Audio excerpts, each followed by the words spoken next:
Hola amigos de Explora, bienvenidos a un nuevo video de nuestro canal. Mi nombre es Andrés Aramendi, médico residente de medicina interna, y hoy voy a estar hablando con ustedes acerca de la Fachsprachprüfung. Para quienes de pronto no saben qué es la Fachsprachprüfung, les invito a que miren nuestros videos anteriores. Ahí ya hemos hablado un poquito acerca de en qué consiste este examen, por qué es importante, etcétera, etcétera.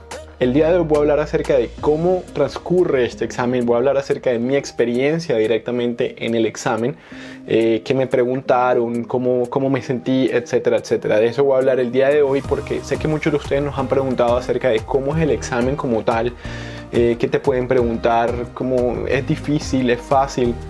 Y pues de eso quiero hablar un poquito el día de hoy, del examen y particularmente mi experiencia personal de este examen. Primero que todo quiero aclarar que nosotros, yo y mi hermana con quien hago estos videos, hicimos este examen de la Fachsprachprüfung en la ciudad de Düsseldorf.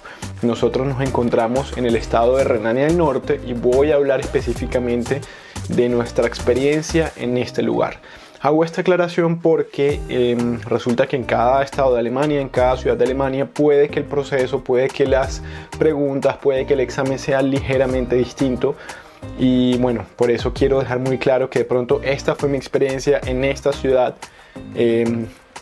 Por lo general en todas las ciudades el examen transcurre de la misma forma, pero hay algunas ciudades que tienen de pronto algunos puntos extras, o de pronto en algunas ciudades pueden haber preguntas más difíciles. Por eso hago pues esta aclaración. Entonces, ¿en qué consiste el examen o cómo transcurre el examen? Primero que todo, el examen tiene tres partes.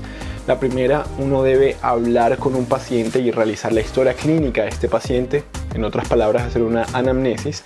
El paciente, entre otras cosas, es un paciente que es un actor que pues está ahí, le están pagando para que tú puedas hacerle las preguntas. O sea, él no tiene realmente una enfermedad como tal. Luego, uno debe escribir esa historia clínica, esa anamnesis que tú le hiciste a ese paciente, ¿no? Tú la escribes y finalmente debes presentarle tu paciente a un especialista o a dos especialistas, dependiendo del caso, que te van a hacer preguntas acerca de tu caso y te van a preguntar de pronto otras cosas que están relacionadas con la prueba. Entonces, ¿cómo fue mi examen como tal? Bueno, primero que todo, de pronto no voy a decir absolutamente todo lo que pasó en el examen porque el examen dura en total 1 hora, no tendría el tiempo para hacerlo en un video, así que voy a enfocarme de pronto en los puntos que a mí me parecieron más importantes. Primero que todo, en la ciudad de Düsseldorf, cuando uno va a entrar a la primera parte, hay como una puerta y hay un anuncio en donde dice ¿quién eres tú? ¿Qué tipo de médico eres tú? En el caso que yo tuve decía que yo era un médico familiar y que iba a entrar pues como a mi consulta normal de mis pacientes. Entonces, cuando yo ingreso a la habitación, desde ese momento empieza a correr tu tiempo. Uno tiene 20 minutos para realizar cada sección. Hay una persona que está evaluando, que está escuchando, pero uno realmente con esta persona no interactúa. Ella simplemente está ahí, ¿no? Y bueno, hay como un escritorio y ahí pues estaba sentada la persona a la que yo tenía que entrevistar, que en este caso era una señora, más o menos ya mayor. En el escritorio tenía un reloj con el cual yo podía ver el tiempo que me hacía falta, ¿no? Y bueno, en mi caso, la paciente que yo tuve era una paciente que decía que tenía dolor en el hipocondrio derecho, todo pues muy orientado hacia una colelitiasis. Yo pues estaba bastante preparado en este tema, entonces pregunté también muy orientado en esa parte. Uno debe preguntar siempre absolutamente todo, como uno le enseñan en la universidad a hacer una anamnesis completa. Primero la enfermedad actual, motivo de consulta, los antecedentes personales, familiares, sociales, los medicamentos, todo hay que preguntarlo. Y bueno, la realidad es que esta parte fue bastante sencilla porque en esta sección uno como médico tiene el control de la conversación, ¿no? Tú preguntas aquello que de pronto tú sabes y vas guiando la anamnesis tal cual como uno lo haría de pronto en una situación normal, siempre de pronto tratando de buscar respuestas de sí y no. Aquí les doy una pequeña, pues algo de mi experiencia fue que la paciente realmente a veces trataba como de salirse del tema. Recuerdo que un momento en que me habló acerca de su esposo y me dijo que su esposo estaba un poquito como desorientado, como loquito, por decirlo de alguna forma. Y yo de hecho en ese momento no le entendí, ya que ella usó una expresión en alemán que significa, traducido al español, sería como que no tiene las tazas en la cabeza, ¿no? Y yo no le entendí. Pero lo más importante, como dije, de pronto es tratar uno siempre de enfocar la conversación, pero hago este comentario porque más adelante, al terminar pues la última sección, me preguntaron acerca de lo que ella dijo, ¿no? Entonces, como dije, en esta primera sección no es para nada difícil. Uno debe siempre controlar el tiempo, uno debe estar pendiente cuánto tiempo te hace falta para poder ir midiendo de pronto tu anamnesis. Pero como tal, como dije, simplemente uno va guiando la conversación, ¿ok? En la segunda parte del examen entonces viene una sección en la cual uno debe escribir la historia clínica. Aquí de nuevo tú ya estás completamente solo, tienes nuevamente un escritorio, un reloj para medir el tiempo y uno se encarga entonces de escribir la historia clínica de nuevo tal cual como si fuera el primer día de la universidad, en donde tú escribes absolutamente todo lo que la persona dijo, que sea obviamente relevante para el caso, ¿no? En esta sección realmente lo único que les puedo contar que sucede es que tú tienes además en tu escritorio un teléfono, ¿no? Y entonces los examinadores, hace parte del examen que te llamen mientras que tú estás escribiendo la historia clínica.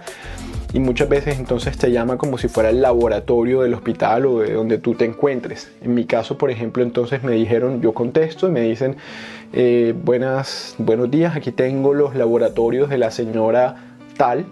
Y me dice, creo que tenía unos trombocitos de 50.000 o 15.000, no recuerdo muy bien.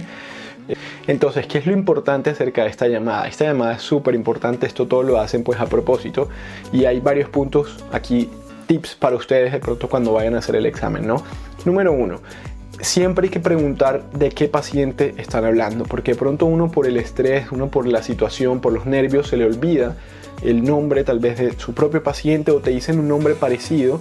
¿Cuál es la mejor forma de identificar a tu paciente? Con la fecha de nacimiento. Entonces, siempre que te digan un nombre, siempre que escuches el nombre de un paciente, pide que te digan además el nombre, pide que te digan además la fecha de nacimiento, ¿no?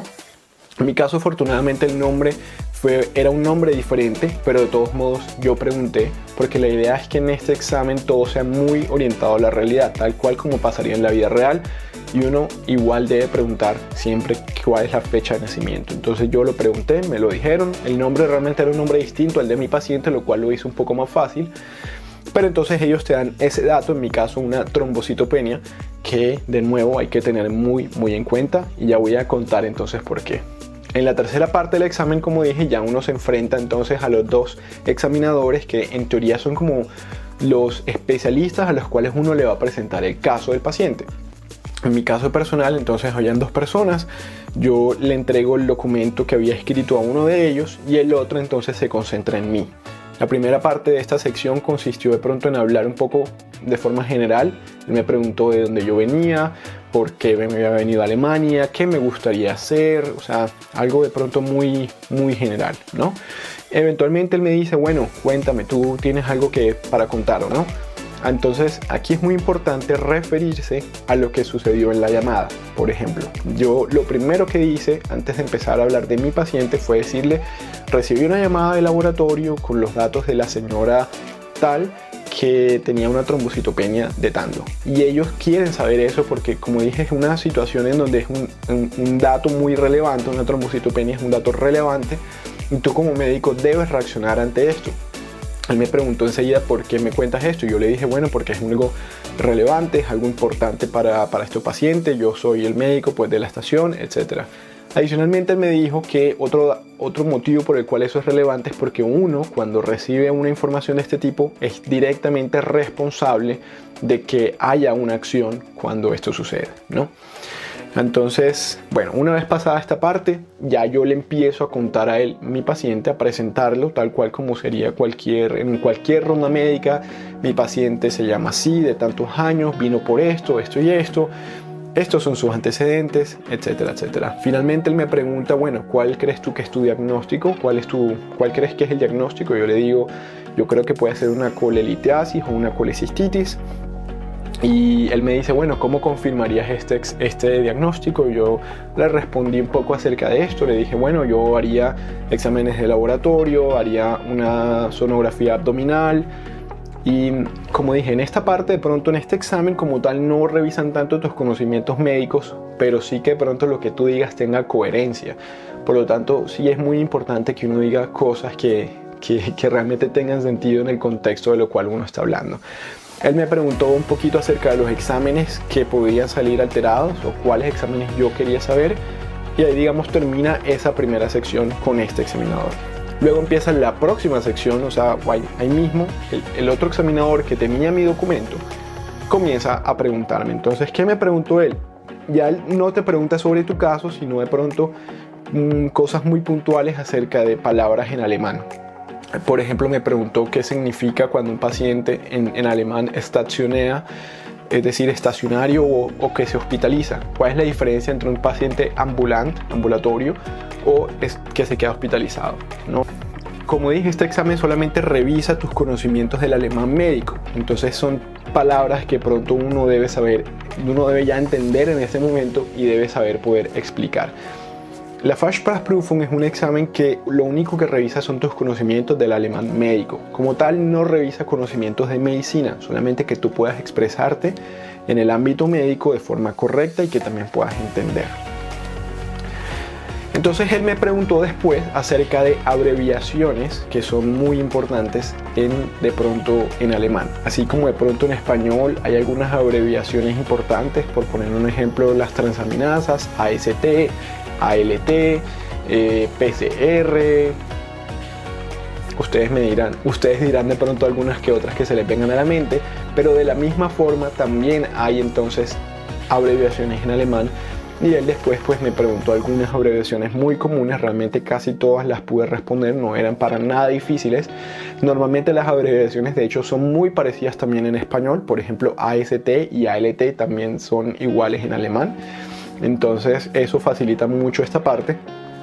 Solamente hubo una que me preguntó que realmente no supe, que fue la abreviación de un seguro de salud aquí de Alemania que realmente no conocía o no conocía el nombre, y por eso pues no lo pude responder, pero realmente no significó nada.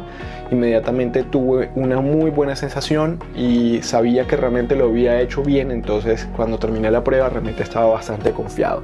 Cuando recibe uno el resultado, normalmente al día siguiente te envían un correo electrónico donde te dicen si aprobaste o si pasaste, ¿no? Ya con ese correo, ellos además informan a los entes gubernamentales de que tú aprobaste ese examen, y ya entonces puedes solicitar un permiso de trabajo con el cual ya puedes empezar a ejercer tu profesión de médico en Alemania. A pesar de que pronto tu título todavía no está homologado, pues hace falta la segunda prueba, la Kenntnisprüfung, de la cual pues hablaré en un próximo video. Entonces, esa fue más o menos resumida mi experiencia con la Fachsprachprüfung. Espero que realmente este video les haya orientado un poquito acerca de cómo es este examen, cómo transcurre, qué sucede, y que te ayude mucho a ti de pronto a prepararte, a saber más o menos qué puedes esperar en tu propio examen. Y bueno, recuerden que si necesitan asesoría, necesitan ayuda, necesitan de pronto buscar dónde aprender alemán, cualquier cosa relacionada con el proceso de homologación de medicina en Alemania, nos pueden escribir en nuestras redes sociales, Explora Medicina de Instagram, por ejemplo. Ahí siempre estamos también montando videos. Y bueno, si te gusta este video, por favor, dale like, compártelo con tus amigos, déjanos tus comentarios para saber de pronto qué estás pensando, tus sugerencias. Y bueno, espero que te haya gustado y nos vemos en una próxima ocasión.